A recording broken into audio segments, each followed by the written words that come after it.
Hi everyone, it's Simon Keeling here, and thanks again for watching weatherweb.net. This is your look ahead video, updated on Wednesday the 31st of January. It's the last one for 2014. Where did that year disappear off to? I don't know, gone so rapidly, hasn't it? And what a year of weather it's been. Started off with the floods and the storms, of course, at the beginning of the year, and it's turned out to be possibly one of the mildest, if not the mildest years on record. Of course, as I always urge you to ask, when do the records go back to? That's the question to ask when we see the headlines arriving. This was the final sunrise of 2014 here in West Wales. This was looking eastwards at about 7:45 this morning. Some of you actually sending me a Twitter response to this, because this went on Twitter and Facebook earlier on, saying it's still dark up here in the far north of Scotland at that time. So it shows the difference, doesn't it, in sunrise times from south to north across the UK. This was a couple of hours later, the Cirrus Shield just coming across as cloud increased from the west, and really that heralds a change in the weather as well as a change in the year, because things do look like becoming more stormy as the jet stream gathers its act together. That's how the final morning of 2014 looked across Europe from satellite. This is the visible satellite image. It picks out quite nicely. Look, the snow now across the Alps and also across the Pyrenees. It's taken some time to get across the Alps, but it has finally arrived. So those of you heading off on your ski holidays, it looks as if you should have some decent skiing conditions.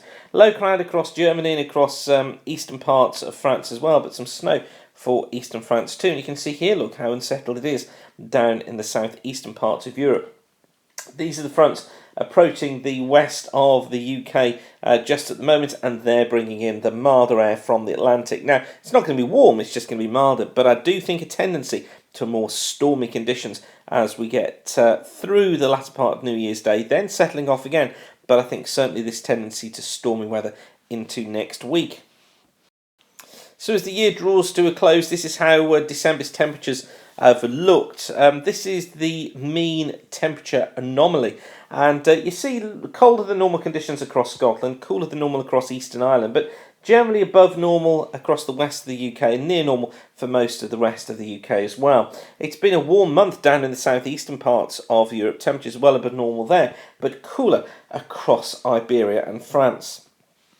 And these were our predicted temperatures. This was made back in the, middle part of November. Temperatures we've gone for generally being slightly below normal across western Scotland here, and also across Ireland as well. We've gone for below normal, or just below normal temperatures across much of the UK. It kind of came in not too badly, look. I mean, I think it was a milder month overall than we anticipated. We did think it would drop cooler than that. We probably were a little bit over-ambitious with those temperatures, but it's not too bad overall as a prediction. Now, rainfall for the month for England and Wales. This is up to the 29th of December. It's coming at around 79% so far of normal. Scotland near 125%, and Northern Ireland at around 106%. Remember, this is just up to the 29th, so it's not taken into account the rainfall that falls today. So those totals are going to be increased, particularly across Scotland and Northern Ireland. Now, when we compare that to the forecast, here's what we said. We went for 110 to 130% of normal across western Scotland, northern and western parts of Ireland, thinking that would be the wettest place. 90 to 100% of normal across the west of the UK, Wales and southwest England. And actually, that's not too bad a forecast, is it? I know there's going to be those occasional people who'll email in and say, yes, but you weren't right, were you?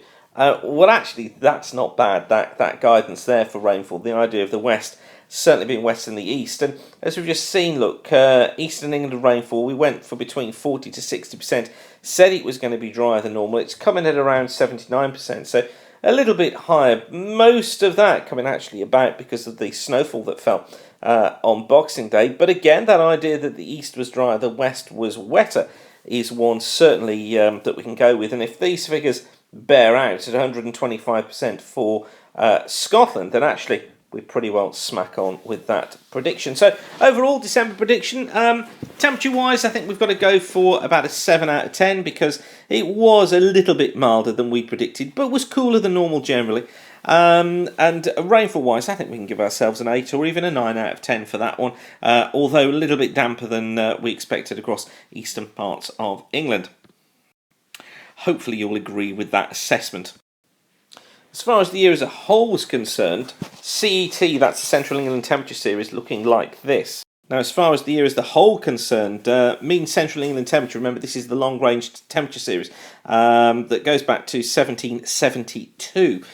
This is from the Met Office website, and I should say that those graphs that we just saw for precipitation are from the Met Office website as well. So big thanks to them for putting those up on the website. I mean, I know I criticised them for the cold weather alerts, but actually there's some very good information on there, and that's what gets me so frustrated about this cold weather alerts, because the Met Office do some really good things, and then they come out with that sort of stuff. But anyway, you've seen the videos about that. This is mean Central England temperature month by month through the course of this year.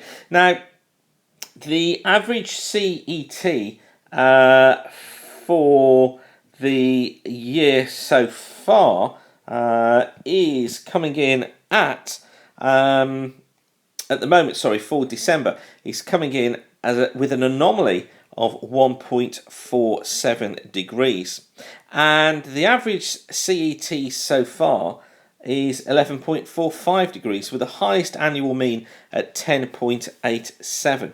So it looks as if we are going to be on for a record-breaking warm CET year, and those figures going back to 1772. Read into that what you will, but this is the longest instrumentation temperature record in the whole of the world. So, you know, you've got to sit up and listen when that shows something warmer. Okay, on with the forecast. This is the temperature anomaly forecast for the next 7 days. And you can see that it's predicting near or above normal temperatures for much of the UK over the next 7 days as the westerly wind kicks back in once again. Still staying cold though, look, across Portugal and the south of Spain as well as southern parts of France, and becoming much cooler across southeastern Europe as well as northeasterly winds set in. Warmer across Scandinavia, you see there. And the CFS picks up quite nicely on stormier conditions ahead, as I said at the beginning here. We got higher than normal heights down towards the south, look. Into week 2 doing this, still got the higher than normal heights to the south, lower than normal to the north. The jet screaming in like so. I think what that leads to next week is the possibility of some very strong winds, possibly damaging winds. Only minor damage, but enough, you know, to lift slates off roofs and perhaps do some damage to fences if we get one of these little areas of low pressure just spinning up in the jet stream. So we need to be watching for that. But with that comes generally milder temperatures as well. Although don't be surprised with the odd cooler hit, particularly up towards the north. So hints certainly of things becoming windy next week. And then into week 3, low than normal heights to the north, higher than normal to the south. Look, there's that jet screaming in across the Atlantic. Temperatures getting to probably near or just above normal in the south of the UK, but below normal up towards the north. And that, again, encourages the idea of these storm systems to move through week 3. So this is the 13th to the 19th. Most rain towards the north and the west, where it could be really wet at times, but the east and the south protected because the systems just get ripped apart by that westerly wind.